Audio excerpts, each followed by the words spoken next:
మీరు అనుకోండి, నేను వ్యవస్థల్ని బలోపేతం చేయడం అనుకున్నాను.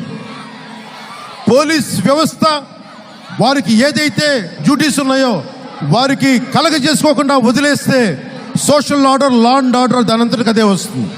ఎవరో కూర్చొని కొద్ది మంది, ఒక 150 మంది ఎమ్మెల్యేలు కూర్చొని రాజ్యంగా మేము పాలించేసుకుంటాం, మీరందరూ మా కింద బానిసలు అంటే చొక్కా పట్టుకొని మేము మీ బానిసలు కాదు, మీరు ప్రజలకి మీరు బాధ్యులు, మేము భయపడం. మాట్లాడే ప్రతి వైసీ ఎమ్మెల్యేకి నోరేసుకొని పడిపోతూ ఉంటారు. ఒక్క మాట మాట్లాడితే గయ్యం లెగుస్తారు వీళ్ళు. నేను వీటికి భయపడను. నాకు ఇంకా నేను చూడటానికి చాలా పలచగా ఉంటానేమో, నా ఒళ్ళు కూడా చాలా మందంగా ఉంటుంది.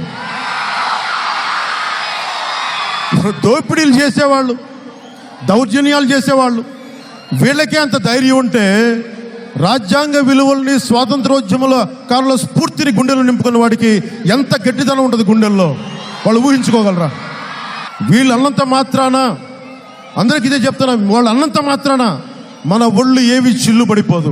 ఈ వైసీపీని ఇక్కడి నుంచి ఆంధ్ర నేల నుంచి తన్ని తగలేసే వరకు, ఉత్తరాంధ్ర నుంచి తన్ని తగలేసే వరకు, విశాఖపట్నం జిల్లాని ముందస్తుగా వైసీపీ విముక్త ప్రాంతంగా ప్రకటించే వరకు, చేసే వరకు జనసేన అహర్నిశలు నిరంతరం పోరాటం చేస్తూనే ఉంటుంది. మీ భద్రత కోసం, మీ భావితరాల భవిష్యత్తు కోసం. ఇదే వైజాగ్లో 2019 ఎన్నికల్లో నేను చెప్పా, వైసీపీకి ఓటు వేయకండి, మన కొండల్ని దోచేస్తారు. చెవుల్లో ఇల్లు కట్టుకొని మరి చెప్పా, పోరి చెప్పాను. గాజువాకలో నేను ఓడిపోయాను, నాకేం ఇబ్బంది లేదు, నాకు ఓటమి, నాకు బాధ కలగల. వీళ్ళు ఏం చేయబోతున్నారు, మీరు ఎలాంటి వ్యక్తిని గద్దెనెక్కించారో మీకు తెలియదు. ద్రోహం చేసేవాడిని, రాష్ట్రాన్ని అడ్డగోలుగా దోచుకున్నవాడిని గద్దెనెక్కించారు ప్రజలు. ఏం చేయగలం? ప్రజాస్వామ్యంలో జాగ్రత్తగా ఎరుగ్గా ఉండకపోతే జరిగే నష్టాలు 5 సంవత్సరాలు భరించాల్సి వస్తుంది. 5 సంవత్సరాలు చిన్న చితక కాలం కాదు. 10వ తరగతిలో ఉన్న కుర్రోడు 5 సంవత్సరాలతో డిగ్రీకి వచ్చేస్తాడు, ఉద్యోగానికి రెడీ అయిపోతాడు. 5 సంవత్సరాల కాలం చాలా విలువైంది. ఎన్ని అబద్ధపు మాటలు చెప్పాడు ఆ మనిషి. నేను 2.5 లక్షలు ఉద్యోగాలు ఇప్పించేస్తానన్నాడు, జాబ్ క్యాలెండర్ ఇస్తా అన్నాడు, సిపిఎస్ రద్దు చేస్తానని చెప్పాడు. స్టీల్ ప్లాంట్ని వచ్చినాయా ఉద్యోగాలు మీకు చెప్పండి.